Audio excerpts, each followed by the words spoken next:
सोचिए एक ऐसा इंसान जिसे नेशनल टीवी पर बिना टैलेंट वाला कहा गया हो और फिर वो एक बड़ा स्पोर्ट्स सुपरस्टार बन जाए। हाँ, और सिर्फ इतना ही नहीं, उसके बाद उसने एंटरटेनमेंट इंडस्ट्री पर राज किया और फिर हत्या के एक 30 साल पुराने मामले में जेल की सजा भी काटी। बिल्कुल। और आज वो एक जेन जेड इन्फ्लुएंसर के तौर पर खुद को पूरी तरह से रीब्रांड कर रहे हैं। आज के हमारी इस गहन चर्चा का विषय एक बहुत ही चर्चित और बहुआयामी व्यक्तित्व है, नवजोत सिंह सिद्धू। सही कहा।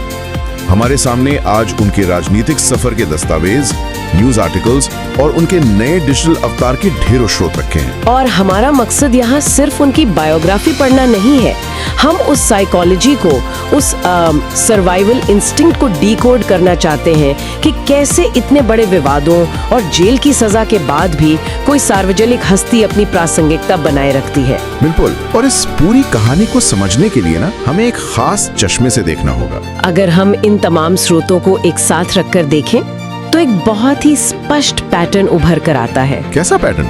ये पैटर्न है मेन कैरेक्टर सिंड्रोम का, यानी हमेशा केंद्र में रहने की जबरदस्त चाहत। आप देखिए, जब वो खेल के मैदान में मेन कैरेक्टर नहीं बन पाए तो उन्होंने सिस्टम को छोड़ दिया।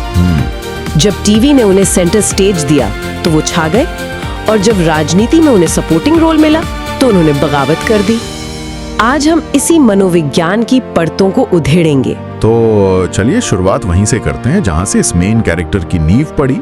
मेरा मतलब है क्रिकेट की पिच। हाँ, क्रिकेट से ही सब शुरू हुआ। 1983 में वेस्ट इंडीज के खिलाफ उनका टेस्ट डेब्यू हुआ था और वो पूरी तरह फ्लॉप रहे थे। बहुत बुरी तरह फ्लॉप हुए थे। हाँ, उस वक्त के मशहूर खेल पत्रकार राजन बाला ने अपने एक आर्टिकल में उन्हें स्ट्रोकलेस वंडर, यानी बिना स्ट्रोक वाला अजूबा तक कह दिया था। ये बहुत ही तीखी आलोचना थी। मतलब किसी भी 20 साल के युवा के लिए नेशनल मीडिया में इस तरह की बेइज्जती तो करियर खत्म करने वाली हो सकती है ना? ज्यादातर लोगों के लिए होती भी है, लेकिन यहीं पर हमें उनके दिमाग की वायरिंग का पहला सुराग मिलता है। उन्होंने उस आलोचना को एक डिप्रेशन की तरह नहीं लिया, बल्कि उसे एक जुनूनी जिद में बदल दिया। उन्होंने अपनी तकनीक को पूरी तरह से तोड़ा और फिर से बनाया। वो रोज सैकड़ों छक्के मारने की प्रैक्टिस करने लगे। अरे वाह! और इसका असर हमने 1987 के वर्ल्ड कप में देखा भी। बिल्कुल देखा। जो इंसान स्ट्रोकलेस वंडर था, उसने वनडे डेब्यू पे लगातार 4 अर्धशतक ठोक दिए, ऑस्ट्रेलिया, न्यूजीलैंड और जिम्बाब्वे के खिलाफ। मतलब ये कोई तुक्का नहीं था, ये उस अपमान के खिलाफ एक बहुत ही अग्रेसिव और कैलकुलेटेड जवाब था। एकदम सही। और रातों रात वो सिक्सर सिद्धू बन गए। सिर्फ बैटिंग ही नहीं, फील्डिंग में भी उन्होंने ऐसा बदलाव किया कि लोग उन्हें जॉन्टी सिंह कहने लगे। जॉन्टी सिंह? हाँ, मैंने भी पढ़ा था ये। लेकिन 1996 के इंग्लैंड दौरे पर जो हुआ, वो उनके करियर का एक बहुत ही बड़ा टर्निंग पॉइंट था। हाँ, वो विवाद तो काफी मशहूर है। कप्तान मोहम्मद अजहरुद्दीन के साथ उनका कुछ विवाद हुआ, कुछ अपशब्दों का इस्तेमाल हुआ और सिद्धू ने बिना किसी की परवाह किए बीच टूर से ही अपना बोरिया बिस्तर बांधा और भारत वापस लौट आए। जी हाँ। तो क्या हम इसे इस तरह देख सकते हैं कि सिद्धू कभी भी एक टीम प्लेयर नहीं थे? उनके लिए उनका अपना ईगो और अपनी शर्तें किसी भी नेशनल ड्यूटी या टीम के अनुशासन से हमेशा ऊपर रहीं?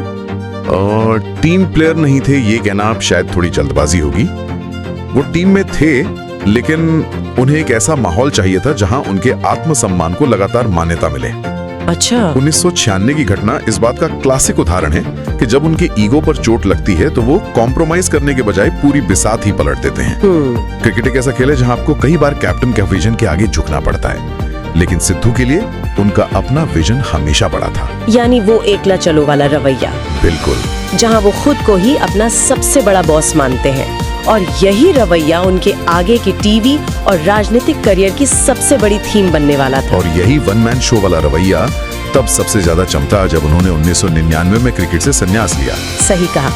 मैदान छोड़ने के बाद उन्होंने अपनी दूसरी सबसे बड़ी ताकत को पहचाना, अपनी आवाज को। हाँ, और हाल ही में लगभग 1 दशक के ब्रेक के बाद IPL 2024 में स्टार स्पोर्ट्स के साथ उनकी कमेंट्री में वापसी हुई है।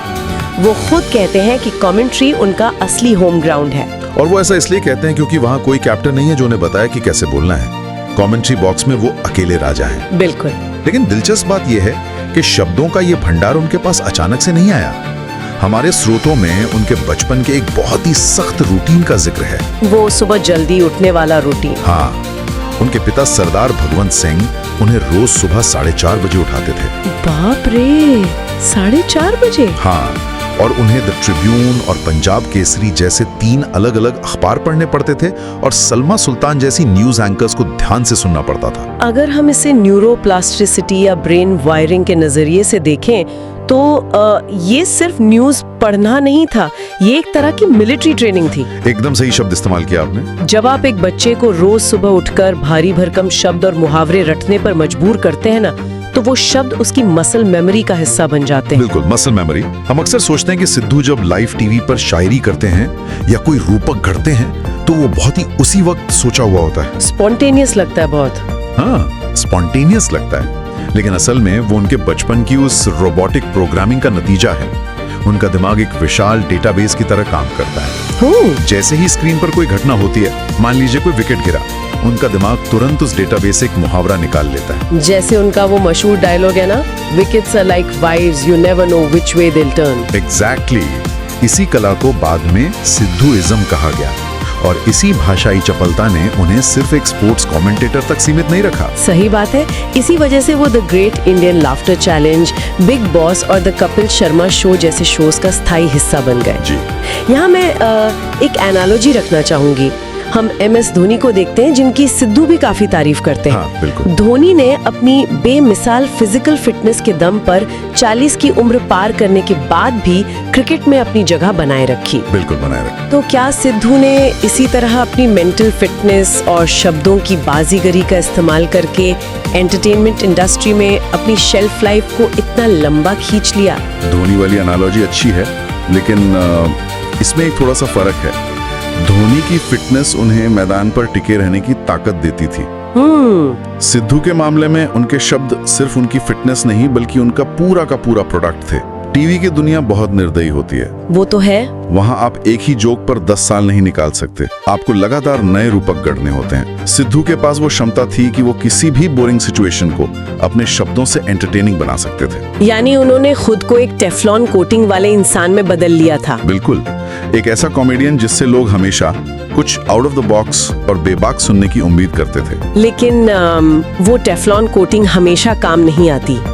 2019 के पुलवामा आतंकी हमले के बाद जो हुआ, उसने सिद्धू के इस अभेद्य टीवी साम्राज्य को हिलाकर रख दिया। हाँ, वो एक बहुत बड़ा क्राइसिस था उनके लिए। और यहाँ मैं साफ कर दूं कि हम यहाँ किसी राजनीतिक पक्ष का समर्थन या विरोध नहीं कर रहे हैं।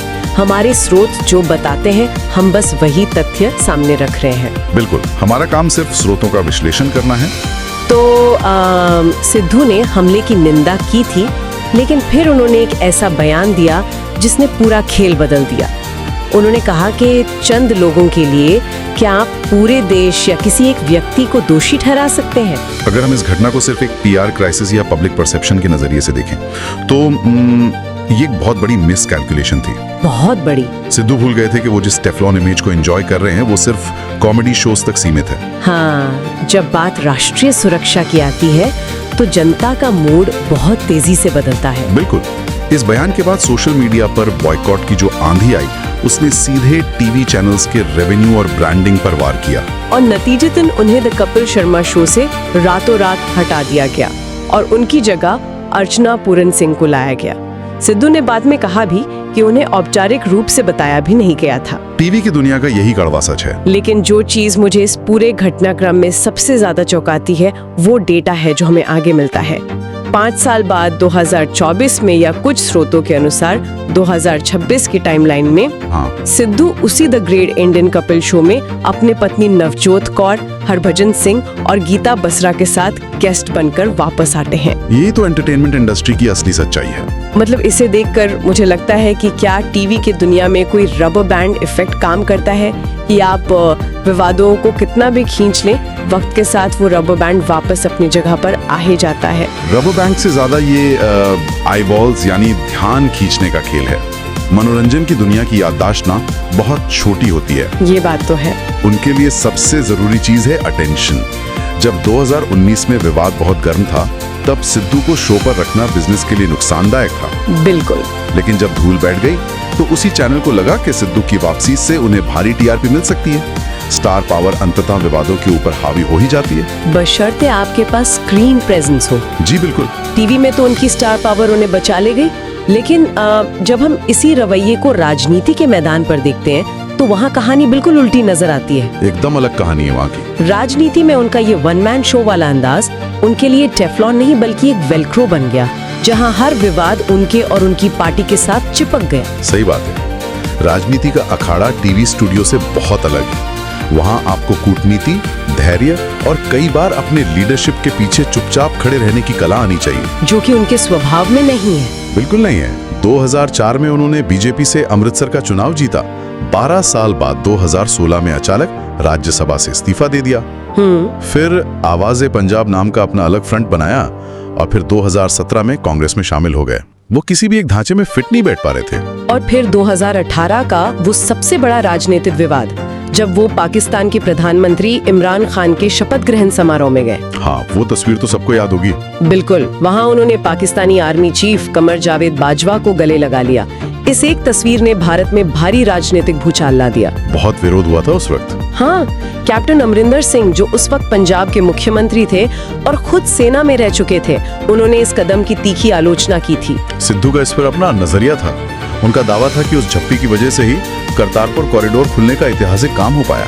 अच्छा। पाकिस्तान में तो उन्हें इसके लिए असली हीरो तक कहा गया, लेकिन अगर आप राजनीतिक रणनीति के हिसाब से देखें तो ये एक सेल्फ गोल था, क्योंकि उन्होंने अपनी ही पार्टी की राज्य सरकार को बाईपास कर दिया था। बिल्कुल बाईपास कर दिया था। और यहीं से कैप्टन अमरिंदर सिंह के साथ उनका सीधा टकराव शुरू हो गया। सिद्धू अपनी ही सरकार की रैलियों में खुलेआम कैप्टन की आलोचना करने लगे, जो कि राजनीति में बहुत कम देखने को मिलता है। हाँ, ये वैसा ही था जैसे कोई खिलाड़ी बीच मैदान में अपने ही कैप्टन को गालियां दे रहा हो। नतीजा ये हुआ कि 2019 में उन्हें पंजाब कैबिनेट से इस्तीफा देना पड़ा और 2021 तक आते आते पंजाब कांग्रेस अध्यक्ष पद भी छोड़ना पड़ा। तो क्या ये साबित करता है कि एक बेहतरीन कमेंटेटर जो हमेशा हर चीज पर अपनी राय देने का आदी हो, उसके लिए एक अनुशासित राजनेता बनना लगभग असंभव है? मैं तो यही कहूंगा कि एक कमेंटेटर हमेशा एक सफल राजनेता नहीं बन सकता। कमेंटेटर का काम है जो दिख रहा है उस पर बिना डरे अपनी राय देना। सिद्धू राजनीति में भी कमेंट्री ही कर रहे थे। वो भूल गए कि पार्टी फोरम के बाहर अपनी ही सरकार को क्रिटिसाइज करने से सिस्टम टूट जाता है। सही कहा। 1996 के इंग्लैंड दौरे की तरह, जब राजनीति में भी चीजें उनकी शर्तों पर नहीं हुई तो उन्होंने सिस्टम से बगावत कर दी। एक तरफ उनका राजनीतिक करियर हिचकोले खा रहा था और दूसरी तरफ उनके अतीत का एक ऐसा भूत जाग गया जिसने उनकी पूरी लाइफ को पलट कर रख दिया। हम बात कर रहे हैं 1988 के पटियाला रोड रेज केस की। ये उनके पूरे सफर का सबसे डार्क चैप्टर है। दिसंबर 1988 में पार्किंग को लेकर हुए एक विवाद में गुरनाम सिंह नाम के एक 65 वर्षीय बुजुर्ग की मौत हो गई थी। ये केस दशकों तक अदालतों के चक्कर काटता रहा। बहुत लंबा चला ये केस। और आखिरकार मई 2022 में घटना के लगभग 34 साल बाद सुप्रीम कोर्ट ने सिद्धू को आईपीसी की धारा 323 के तहत स्वेच्छा से चोट पहुंचाने का दोषी ठहराया और उन्हें 1 साल की कठोर कारावास की सजा सुनाई। अप्रैल 2023 में वो रिहा हुए। अब जरा सोचिए, एक इंसान जो दशकों तक लग्जरी और लाइमलाइट में रहा हो, उसे 60 की उम्र के आसपास 1 साल जेल की काल कोठरी में बिताना पड़े। ये किसी को भी तोड़ सकता है। बिल्कुल, ये किसी भी इंसान के मेंटल और पब्लिक पर्सोना को पूरी तरह खत्म करने के लिए काफी है। और राजनीतिक रूप से भी ये एक फुल स्टॉप जैसा ही लग रहा था। जेल से वापस आने के बाद आप उसी आक्रामकता के साथ मंच पर खड़े होकर नैतिकता के भाषण नहीं दे सकते। हाँ, विपक्ष के पास आपको चुप कराने के लिए एक परमानेंट हथियार आ चुका था। लेकिन यहीं पर इस कहानी का सबसे दिलचस्प और मॉडर्न ट्विस्ट आता है। जी हाँ, और ये वो हिस्सा है जो मुझे इस पूरी चर्चा में सबसे ज्यादा फैसिनेटिंग लगा। जब सिद्धू का पारंपरिक राजनीतिक करियर और उनकी टीवी इमेज दोनों क्राइसिस में थे, तब उनकी रीब्रांडिंग की कमान किसी पीआर एजेंसी ने नहीं, बल्कि उनकी बेटी राबिया सिद्धू ने संभाली। राबिया का बैकग्राउंड समझना यहाँ बहुत जरूरी है। जी बताइए। उन्होंने लंदन के मशहूर इंस्टीट्यूटो मरांगोनी और सिंगापुर के लसाल कॉलेज से फैशन डिजाइनिंग और ब्रांड मैनेजमेंट की पढ़ाई की है। अच्छा। ये कोई साधारण पढ़ाई नहीं है। यहाँ सिखाया जाता है कि ग्लोबल ब्रांड्स की इमेज को विजुअली कैसे गढ़ा और बदला जाता है। और राबिया ने इसी ग्लोबल ब्रांडिंग एजुकेशन का इस्तेमाल अपने पिता के डिजिटल पर्सोना को पूरी तरह से रीसेट करने के लिए किया। और ये रीसेट ना बहुत ही बारीकी से किया गया है।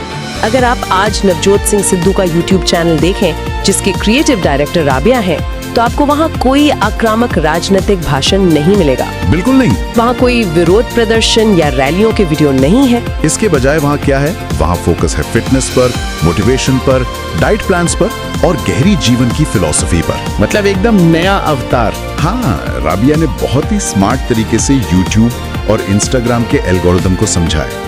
राजनीतिक वीडियो अक्सर लोगों को बांटते हैं, विवाद पैदा करते हैं और उनकी शेल्फ लाइफ बहुत कम होती है, 1 या 2 दिन बस। लेकिन हेल्थ, वेलनेस और मोटिवेशन ये एक ऐसा जॉनर है जिसकी अपील यूनिवर्सल है। ये वाकई जीनियस है। जब आप जेल से बाहर आते हैं तो आपकी छवि एक दागी व्यक्ति की होती है। हाँ। लेकिन अगर आप लोगों को ये दिखाने लगे कि आपने जेल के अंदर 30 किलो वजन कैसे कम किया, आपने वहाँ मेडिटेशन कैसे किया, तो आप अचानक एक अपराधी से सर्वाइवर और गुरु में तब्दील हो जाते हैं। बहुत बड़ा शिफ्ट है। राबिया ने एक आक्रामक और विवादित राजनेता को धो पहुंचकर एक शांत लाइफ कोच में बदल दिया है। ये आज के दौर की सबसे सटीक डिजिटल नैरेटिव बिल्डिंग है। पुरानी पीढ़ी के राजनेता आज भी प्रेस कॉन्फ्रेंस बुलाकर सफाई देने में लगे रहते हैं। हाँ, वो पुराना तरीका है। लेकिन ये नई जेन ज़ेड पीढ़ी जानती है कि कैमरे का एंगल, बैकग्राउंड का म्यूजिक और एक शांत टोन कैसे किसी इंसान के अतीत के दागों पर पर्दा डाल सकती है। बिल्कुल। राबिया ने अपने पिता को उस राजनीतिक कीचड़ से निकालकर पूरी तरह से एक सुरक्षित और हाई रिटेंशन वाले एल्गोरिदम फ्रेंडली जोन में स्थापित कर दिया है। तो अगर हम इस पूरी चर्चा के धागों को एक साथ समेटें, तो नवजोत सिंह सिद्धू की कहानी सिर्फ एक क्रिकेटर या राजनेता की कहानी नहीं है।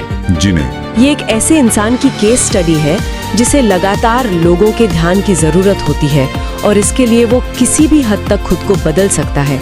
1983 के एक डरे हुए स्ट्रोकलेस वंडर से लेकर टीवी के बेताज बादशाह बनने तक।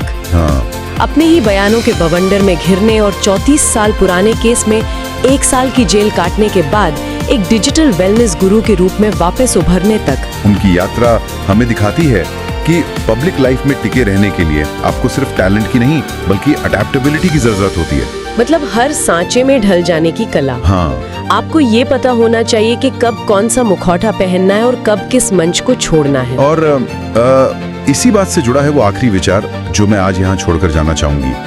आज के दौर में जहाँ हम देखते हैं कि हर राजनेता और हर सेलिब्रिटी अपनी इमेज को लेके इतना डरा रहता है, बहुत डरे रहते हैं सब। उनके हर ट्वीट और हर बयान को पीआर एजेंसियां 10 बार फिल्टर करती हैं ताकि कोई विवाद ना हो। बिल्कुल। वहाँ नवजोत सिंह सिद्धू जैसे अनफिल्टर्ड इंसान का बार बार गिरकर फिर से मुख्य धारा में आ जाना एक बहुत बड़ा सवाल खड़ा करता है। कैसा सवाल? क्या हम सब, यानी जो इस कंटेंट को कंज्यूम करते हैं, क्या हम लोग असल में उस सजे धजे परफेक्शन से बोर हो चुके हैं? क्या हमें गहरे में ऐसे ही अपरफेक्ट, गलतियां करने वाले और बिना फिल्टर वाले लोग ज्यादा असली लगते हैं, भले ही हम उनकी राजनीति या उनके बयानों से सख्त नफरत ही क्यों ना करते हो? ये बहुत ही गहरा सवाल है। ये पब्लिक साइकोलॉजी का एक ऐसा पहलू है जो ये सोचने पर मजबूर करता है कि क्या हम वास्तव में आदर्श रोल मॉडल्स की तलाश में हैं या सिर्फ ऐसे किरदारों की जो हमें लगातार एंटरटेन कर सकें। इस बारे में जरूर सोचिएगा, क्योंकि आखिरकार वो लोग जो स्टेज पर खड़े हैं वो सिर्फ वही स्क्रिप्ट प्ले कर रहे हैं जो नीचे बैठी भीड़ देखना चाहती है। आज की इस गहन चर्चा में बस इतना ही। स्रोतों के इस पूरे स्टैक को डिकोड करने में बहुत मजा आया। जी बिल्कुल। अगली बार फिर मिलेंगे एक नए विषय और उसकी अनकही परतों के साथ।